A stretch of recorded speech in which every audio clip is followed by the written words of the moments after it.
Downtown Atlanta. I'm standing in front of Crazy Atlanta, here on the corner of Cortland and Andrew Young in downtown Atlanta. This is a popular travel spot.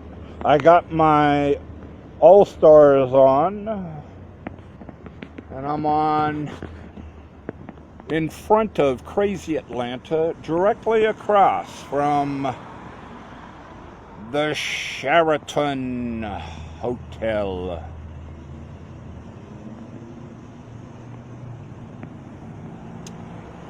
Looking inside this place caught my eye the other day. Kind of looks like a squat, don't it? You got graffitis on the wall and everything. But it's actually a dining place and a drinking place, and it's a franchise, travel spot, they say. And Atlanta's got a crazy restaurant.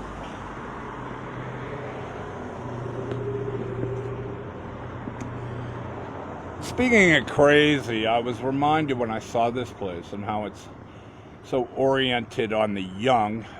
We're on the campus of Georgia State, or we're around Georgia State somewhere, and it's morning, so people are just waking up here. So it's around Georgia State. We're around Georgia State somewhere, and I was reminded about the young and the crazies and the traveling and I couldn't help but think about how I was traveling years ago when I taught at a trade technical college in South Los Angeles. I taught English there. South LA, and people have asked me, well, what do you think? And I said, well, it's the best of times and the worst of times. You know, the experience I had there, I would never give up, because it's the greatest experience I will ever have as a college teacher. But it was also the most horrific, terrible time in my life. And a lot of the papers I read were students who seemed crazy. I mean, good writing is a form of communication. Anybody who can write well is thinking clearly. And I've had papers a lot in my years at Trade Technical College in South LA. That the student would come up the next day or so, and what you think? And I'm like, well, time to check into a mental hospital because you are crazy. And certainly living in the city will do that to you, and the troubles of inner city life. But as a teacher in South LA, I always held standards, college standards, community college standards, for all the students I taught. And I got a lot of attitude from my colleagues about that. They didn't really like that I held these students to I taught college level composition, and I got a lot of flack that I was holding community college students to college level composition standards. So, I don't know. They just seem to be interested in, you have to care for these students, you have to be concerned about these students, and my opinion was I do. Yeah, that's why I hold them to such standards. I'm not gonna coddle and care for them to the point that I will give them the grade they want or the grade they need to get this certificate or that certificate.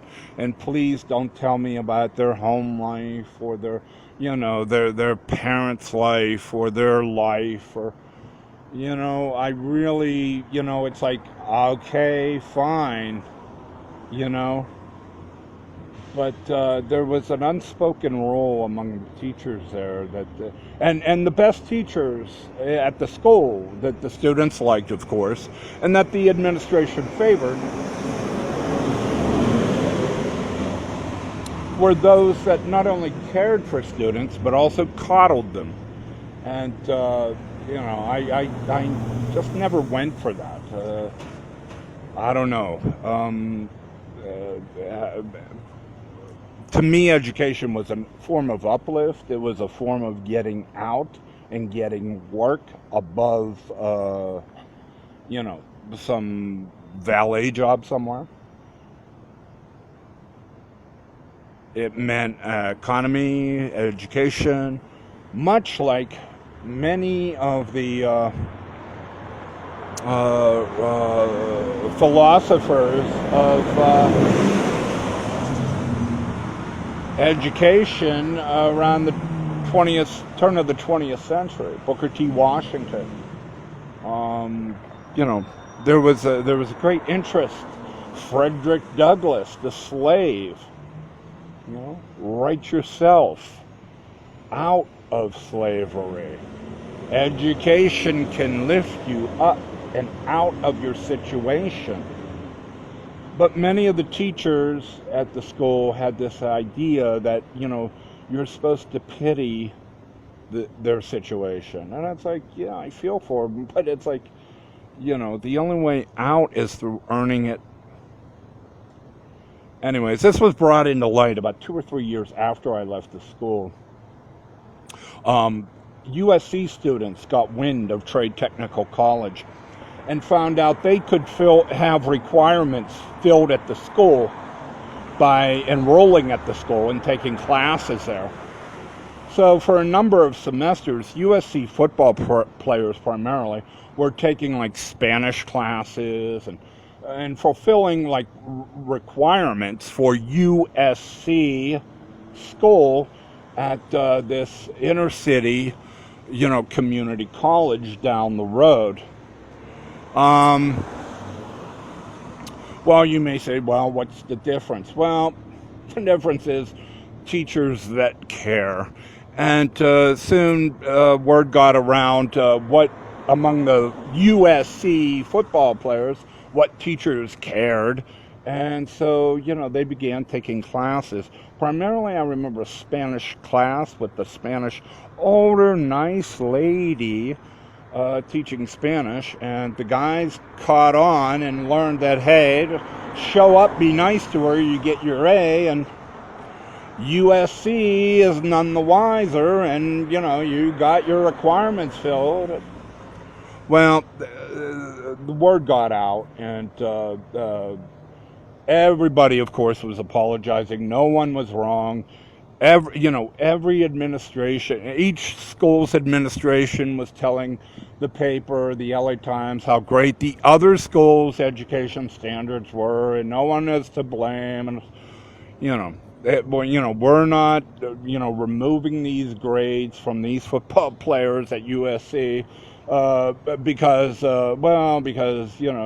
not because Trade Tech is a bad school or anything, but So they worked it out somehow where they removed the grades from the students' coursework and didn't give them credit, and demanded the players take USC classes instead of Trade Tech. But it brought it to light on a college level, this kind of care and coddle.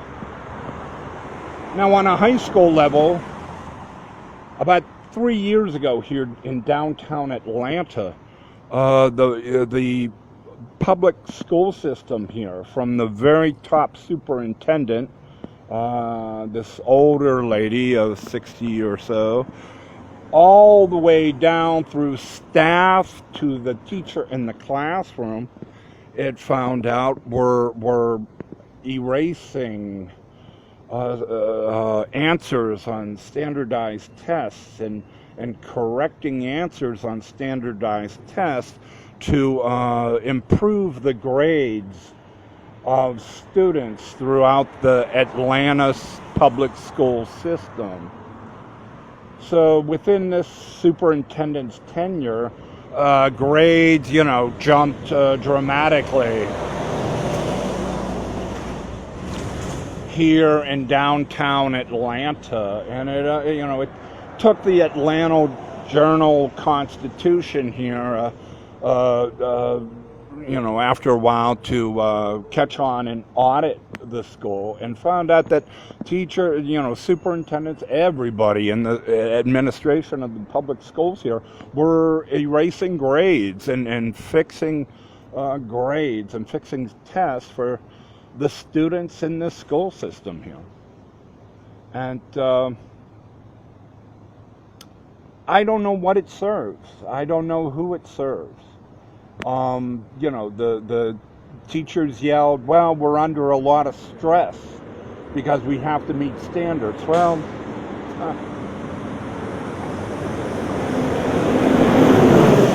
they didn't mention, of course, that, with the increased cheating, they also got pay raises by raising the grades and the standards of the students in the class. So I guess they saw it as a win-win.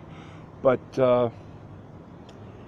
I just thought, this is crazy. I mean, what can be said? I mean, do you call this education? I mean, it's crazy, and it's